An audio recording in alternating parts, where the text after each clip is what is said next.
और छिंगावत मोंटी को उड़ाना चाहता है ताकि टाइगर ब्रांड का पत्ता साफ हो जाए। उसकी बातें सुनकर अभिनव को यह समझ नहीं आ रहा था कि आखिर टाइगर को गए हुए कितना वक्त हो गया था। मैं टाइगर की टीम का कोर मेंबर हूं।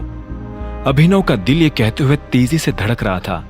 इन लोगों को देखकर उसे यह एहसास हो रहा था कि उसे सिर्फ अपने पिता का बदला नहीं लेना था, बल्कि इन जैसे हजारों लोगों को लाइन पर लेकर आना था। उन लोगों को रवाना करने के बाद अभिनव फिर से बार में दाखिल हो गया था। अचानक से उसकी नजर अनन्या को ढूंढने लगी थी, लेकिन अनन्या कहीं नहीं थी। अभिनव को जब अनन्या नजर नहीं आई तो उसका दिमाग खराब हो गया। उसे सच में अनन्या के लिए घबराहट हो रही थी। तभी उसकी नजर उस डॉन पर पड़ी जो अनन्या के साथ बदतमीजी कर रहा था। वो चुपचाप शांति से एक कोने में खड़ा था। उसकी हालत देख ऐसा लग रहा था जैसे उसे बहुत मारा गया हो। अभिनव भागते हुए उसके पास आया और बोला, तुम जिस लड़की के साथ थे वो कहाँ है? डॉन को अभिनव को देख गुस्सा आया। उसने अभिनव को मारने के लिए अपना हाथ बढ़ाया ही था कि इतने में अभिनव ने उसका हाथ मरोड़ा और उसकी गर्दन दबोच ली। जब डॉन को लगा कि वो अभिनव की गिरफ्त से नहीं छूट सकता तो उसने कहा, चिराग उसे अपने साथ ले गया है। यह सुनते ही अभिनव के होश उड़ गए। चिराग का नाम तो उसने शर्मिला की मुंह से कई बार सुना था, लेकिन उसे उम्मीद नहीं थी कि चिराग अनन्या का पीछा करते हुए यहां तक आ जाएगा। कहाँ गया है वो? मेरी हालत देखकर लगता है कि वो मुझे बताकर जाएगा कि वो कहाँ जा रहा है। अभिनव चाहता तो उसके ऊपर और दबाव बनाकर उसे कम से कम चिराग के बारे में जानकारी ले सकता था, लेकिन वो इस वक्त एक पब्लिक प्लेस में था और ऐसे में वो किसी की नजर में नहीं आना चाहता था। अभिनव, यहां क्या कर रहे हो? इतने में अभिनव को पीछे से एक लड़की की आवाज आई।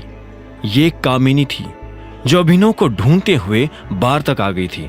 उसने अभिनव के पास आते हुए कहा, तुम्हारा भागने का प्लान था क्या?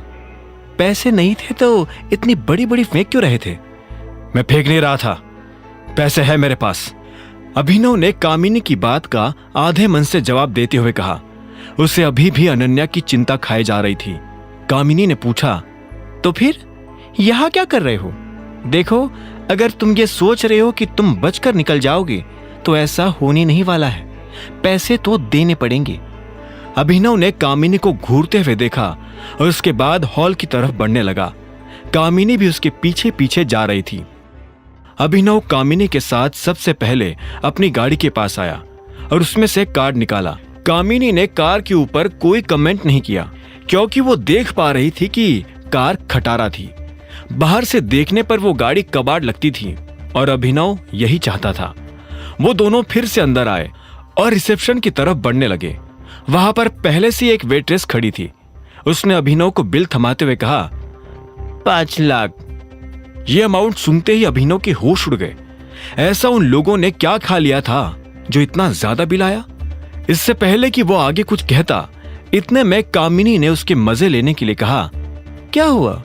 बहुत ज्यादा है, नहीं पे कर पाओगे? मुझे तो लगता है कि तुम्हारे खाते में 500 रुपए भी नहीं होंगे।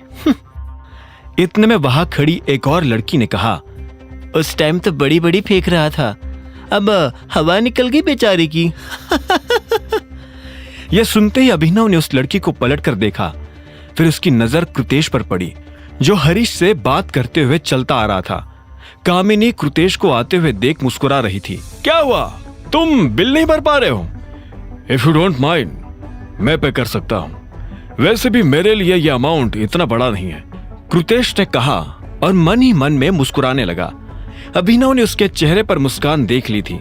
उसने अपनी जेब से कार्ड निकाला और वेट्रेस की तरफ बढ़ा दिया। जैसे ही कामिनी ने उसका कार्ड देखा तो उसके होश उड़ गए। Black card? तुम्हारे पास ये ब्लैक कार्ड कहां से आया?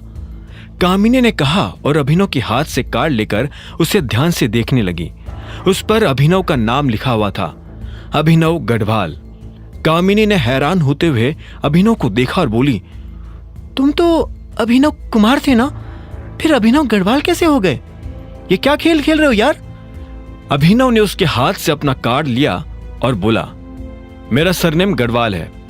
कुमार मेरे नाम के आगे अनाथ आश्रम वालों ने लगा दिया था क्योंकि उन्हें मेरा असली सरनेम पता नहीं था। अच्छा, तो तुम्हें भी अपना सरनेम पता नहीं था। अनाथ आश्रम में तुम्हारी क्या याददाश्त चली गई थी क्या? हरीश ने तंज कसते हुए पूछा। अभिनव ने उसे घूरते हुए देखा और बोला, मेरे साथ जो हुआ, अगर वो तुम्हारे साथ हुआ होता तो याददाश्त के साथ साथ तुम भी कब के चले जाते ऊपर। अब मैं जाऊं? अभिनव के ये तेवर देख किसी की कुछ भी कहने की हिम्मत नहीं हुई। कोई उसे हाँ में सिर हिलाकर यह भी नहीं कह पा रहा था कि वो जा सकता है। ऐसे में अभिनव खुद वहां से निकल गया। आगे की कहानी जानने के लिए देखें अगला एपिसोड सिर्फ पॉकेट एफएम के यूट्यूब चैनल पर, और द रिटर्न ऑफ टाइगर के सारे एपिसोड्स को सुनने के लिए डिस्क्रिप्शन में दी लिंक से डाउनलोड करें पॉकेट एफएम ऐप।